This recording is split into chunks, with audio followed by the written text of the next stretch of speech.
Let me really quickly run you through with those, and I just want to say a huge thanks to Alex with this, because honestly this was a massive game changer for me, understanding this concept and being able to then apply it into my business and then into other businesses. If you're wanting a clearer path to build your online business, maybe you're wanting to earn more money, maybe you're wanting to have more freedom because your business is successful. If that's so, then I want to help you right now avoid the one biggest mistake that I've made. Now, I've got to be brutally honest right now, because from me going from in the gym, training clients, what felt like 24/7, to now being able to run online businesses around the world, there is really just this one thing I wish I avoided right now. So let me ask you, if you got on an airplane and you asked the pilot, where are we going and when are we going to get there, and he or she didn't have an answer for you, would you actually get onto the plane?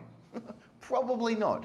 So then why are you treating your business exactly the same way? Now, I see this all the time with so many members and clients that I work with, and I only really see it because, well, I was looking exactly at myself before. And this is where I want to be able to help you actually know on a day-to-day level what it is that you need to be able to do. And being able to go from whether you want to be able to earn $100,000 a year, $1 million a year, however much, do you actually have a plan to go from where you are today to where you want to go, and trying to make it the straightest line possible, trying to make it the easiest and fastest path possible as well. But I've got to say, it's never really that straight line that we oh so very much want it to be. It's usually that squiggly line of us constantly course correcting. Now, I don't know if this is actually true, but I don't want to let the truth get in the way of a good story right now, that it is that a plane is actually off course 90% of the time.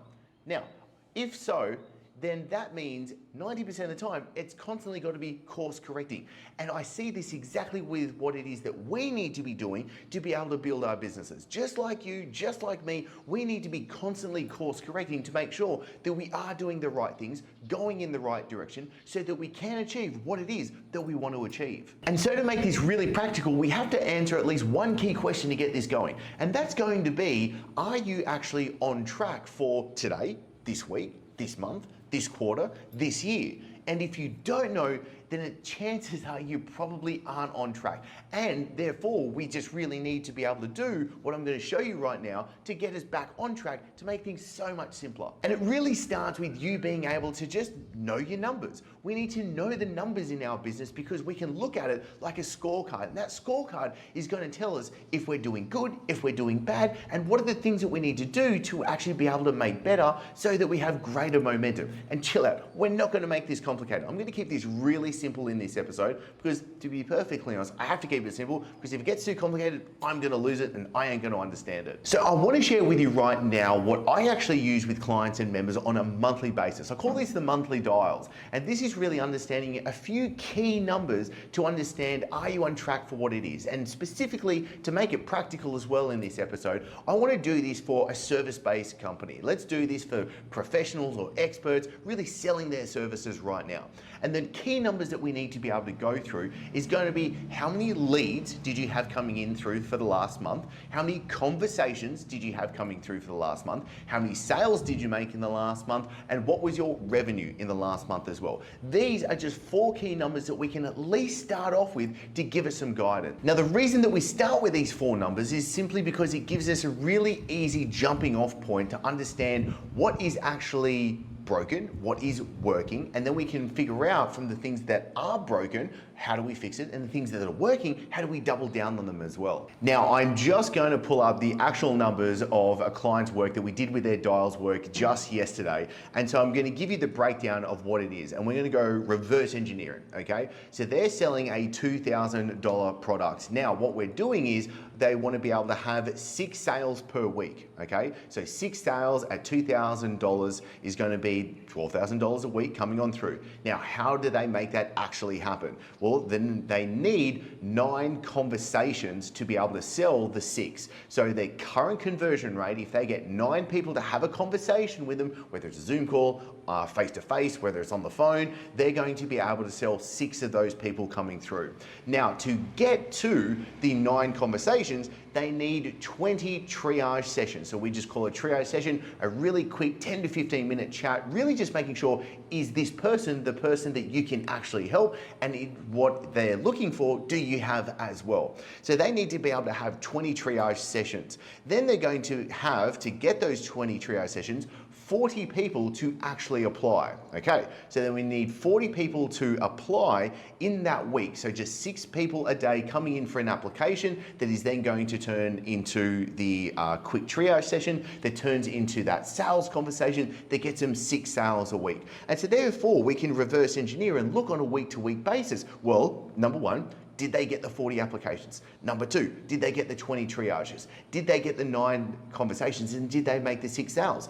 If not, then they're off track. Let's say, for example, that they had 50 applications, and that could be fantastic. That means that they're actually overshooting, which is a good thing. But let's say, for example, that they had 15 triage sessions, which actually then meant that they had less sales as well. So therefore we can then diagnose, we can pinpoint that the main problem that's happening is, number one, not at the top, not at getting the leads coming through, but it's actually getting the leads coming into that first conversation to start off with. So therefore all we need to do is then just work on that one point, and therefore we can dramatically increase sales at the end of the day. Now, to make this really valuable, I want to go one more step, a little bit more meta, and something that I learned from a mentor of mine, Alex. And this is looking at the 5 factors inside of a business that is going to be lead generation, lead nurture, sales, delivery, and retention and upsell. Now, let me really quickly run you through with those. And I just want to say a huge thanks to Alex with this, because honestly, this was a massive game changer for me, understanding this concept and being able to then apply it into my business and then into other businesses. So lead generation, how are you actually getting leads? How are you getting people that don't know you to know you? Lead nurture, once someone knows you, once you've got someone into, let's say, your marketing ecosystem, how are you then moving them into the next step? How are you building relationships with them so you can get that know, like, and trust factor with them? Then there's the conversions, the sales. How do you actually turn the leads into sales? There's the delivery, which is how do you actually give your customer, your client, a world-class experience, giving them what it is that they want plus more. And then lastly, there is the retention and the upsell, which is how are you keeping them on board, increasing their lifetime value for you and your business, but also how are you actually getting them to turn 1 into 2 to 3 clients or more? How are you getting them really to actually be able to bring them to get you more clients? So then going through this, you just need to be able to answer for yourself, what is the one lagging factor in your business right now? Is it going to be lead generation? Do you have a problem with lead nurture? Do you have a problem with sales, delivery, retention, upsell? Now, I do have to say, through using this for a while now, that I believe it's not about trying to have all of them at 100%. Usually what happens is you're wanting to work on the factor that's going to give you the most leverage, the most momentum, and then you just continue to focus on that, and then you move on. So you could do this factor of looking at these 5, let's say every 90 days. Now, let's say in this 90 days that we work with you, and we're going to find out that you've got a lead nurture problem. You've got leads coming through, but they're not turning into sales. There's like a disconnect happening. And so what we need to do is we need to figure out what are the key things, what are the key projects, what are the key campaigns, what are the key systems that we need to install into your business so that we can have those leads that are coming in, but actually turn into sales conversations and actually buy from you. Now, what can happen is, let's say we absolutely knock it out of the park. We get your lead nurture system and it's going to become a 5 out of 5. Now, what could happen, and what I've seen many times before, is once you increase one, the next step can actually fall down. Maybe then your sales systems aren't going to actually be able to handle all of the amount of leads and applications and people coming through. So that's perfectly fine. That just means in the next quarter, once we've fixed lead nurture, maybe we need to then fix sales. So then it's not a case of stressing out and really thinking that you need everything to be perfect. Just work at one thing at a time, and easiest work at one thing at a time per quarter to make sure you're moving your business forward. Now, I really hope that this is being able to be valuable to you, that you can actually put this into play. And I would love for you to comment below and actually tell me what's the one factor that you think that you're going to need to work on in the next 90 days. Don't try and overthink it. Let's actually just try and get some rubber on the road and get going. Comment below with what that one factor is that you're going to actually start working on to give yourself and your business the most momentum. Then what I can do is, if you have any other questions as well, I can actually link off to some specific training, some specific episodes that can help you with what it is that you want to be able to work with. And also, if you have enjoyed this, if this has been valuable, please click like, and if you haven't, hit subscribe as well, because that will be a huge bummer if you missed out on the upcoming episodes. So thank you for being here, and I'll see you in the next episode.